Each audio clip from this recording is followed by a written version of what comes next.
Assalamualaikum warahmatullahi wabarakatuh. Kami dari kelompok 10 akan memaparkan materi mengenai landasan historis pendidikan dengan dosen pengampu Ibu Dr. Cucun Sunaingsi SPD MPD dan kami dari kelas 1B. Di sini kami beranggotakan 3 orang. Yang pertama, Metalika Hibatilah dengan NIM 2505961. Yang kedua, Salma Putri dengan NIM 2503954. Dan yang terakhir, Syifa Nur Hasana dengan NIM 2503077. Di pembahasan pertama ini, kita membahas tentang pengertian dari landasan historis pendidikan.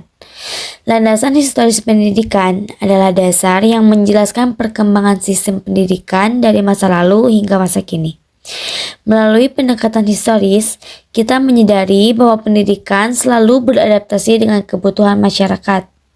Agar kita dapat memahami bahwa pendidikan selalu berubah dan selalu menyesuaikan diri dengan kebutuhan masyarakat itu sendiri. Selanjutnya adalah tokoh pendidikan di dunia dan Indonesia.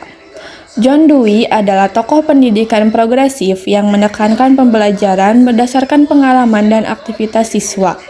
Ia menolak metode hafalan dan memandang sekolah sebagai miniatur masyarakat demokratis. Pemikirannya menjadi dasar historis perubahan pendidikan menuju sistem yang aktif dan berorientasi pada peserta didik. Lalu yang kedua ada tokoh pendidikan di Indonesia, yaitu Ki Hajar Dewantara. Beliau dikenal sebagai Bapak Pendidikan Nasional Indonesia.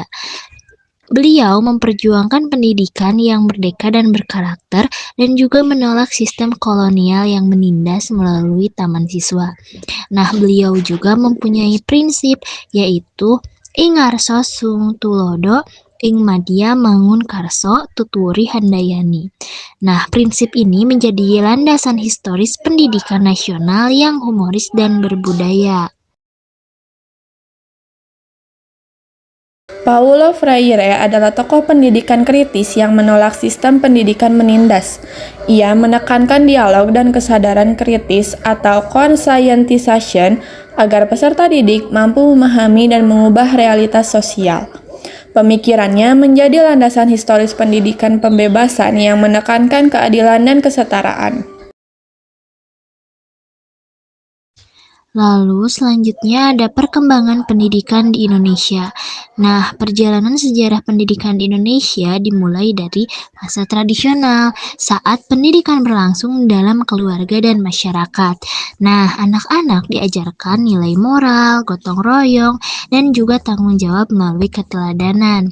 Lalu pada masa kolonial, pendidikan itu bersifat diskriminatif dan hanya dinikmati oleh kalangan tertentu saja. Nah, setelah kemerdekaan, pendidikan nasional ini dibangun berdasarkan Pancasila dan Undang-Undang Dasar 1945 dengan maksud dan tujuan mencerdaskan kehidupan bangsa.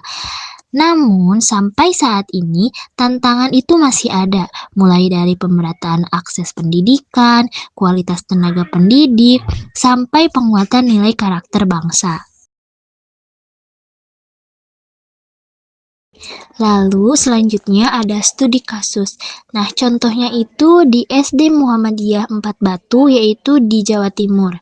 Nah, sekolah ini menerapkan pendidikan karakter berbasis budaya sekolah, teman-teman, di mana siswa ini dibiasakan untuk berperilaku jujur, terus disiplin, dan juga sopan melalui kegiatan refleksi setiap paginya. Nah, lalu guru juga mengaitkan pembelajaran dengan nilai-nilai perjuangan tokoh bangsa yang menjadikan pembelajaran lebih hidup dan juga bermakna. Lalu selanjutnya terdapat nilai-nilai. Dari sejarah pendidikan, kita belajar bahwa pendidikan tidak hanya tentang ilmu pengetahuan, tetapi juga tentang pembentukan moral, karakter, dan kemanusiaan. Nilai-nilai seperti humanis, kritis, inovatif, dan integratif harus tetap dijaga agar pendidikan mampu membentuk manusia seutuhnya. Pendidikan yang berakar pada nilai sejarah akan lebih bermakna karena tidak hanya mempersiapkan masa depan, tetapi juga menumbuhkan rasa bangga terhadap identitas bangsa. Nah, jadi dari penjelasan tadi bisa kita simpulkan bahwa landasan historis pendidikan membantu kita memahami perjalanan pendidikan Indonesia dari masa ke masa. Dari sistem tradisional yang menanamkan nilai moral dan gotong royong hingga pendidikan nasional yang berlandaskan Pancasila dan UUD 1945. Semuanya menunjukkan bahwa pendidikan selalu beradaptasi dengan perubahan zaman. Pemahaman terhadap sejarah ini penting agar pendidikan masa kini tetap relevan, berkarakter, dan humanis sekaligus mampu menjawab tantangan di era modern sekarang ini. Jadi intinya, kalau kita paham akar sejarah pendidikan, kita bisa lebih bijak dalam menghadapi perubahan dan ikut berperan membuat pendidikan Indonesia menjadi lebih baik lagi ke depannya. Sekian, wassalamualaikum warahmatullahi wabarakatuh.